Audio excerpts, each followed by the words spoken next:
संकेत हजारे पैलवान कब्जा घेतला शिवनेरी तालमीच्या. स्वर्गीय दत्ताप्पा वाघमारे यांचा पट्टा वेगवान कुस्ती करण्यामध्ये त्याचा हातखंडा आणि खालून निघण्याच्या विचारात अजिंक्य भगत कन्नडचा पैलवान.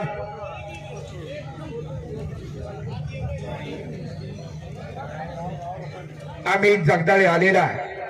हा मूळ हिसरे गावचा पोरगा आहे, पण मामाचं गाव कन्नड. या गावात तयार झाला अगदी 30 किलोचा होता तेव्हापासून या गावाला येतोय, तेव्हापासून बघतोय. मामा हजर आहे तिथं. मामाने घडवलेला आहे अशी महाराष्ट्रातली काही उदाहरणं आहेत. अण्णा जगताप आणि गणेश जगताप मामाने घडवलं.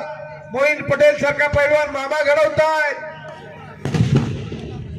अमितचे मामा हजर आहे. काहीतरी अपेक्षा असेल मामाकडून. सूरज शिंदे आणि वैभव भिंगारे. अमित उदय खांडेकर या. चला ताबडतोब उदयचे आत या. उचल की नंद यशोदेचा वसुदेव देवकीचा पण नंद यशोदेनं मोठा केला तो श्रीकृष्ण. कन्नडचं नाव करायला लागलाय तो अमित जगदाळे. हिसरेकरांना गावातलाय म्हणून अजून बऱ्याच जणांना माहित नाही, पण मामा पाय किस्सा दत्ताप्पा वाघमारे यांचा पट्टा. वाटत नाही का घाला डेरीला फेसा सगळं दुसऱ्याच्या घरी जायला. असलीच लय चाबरे.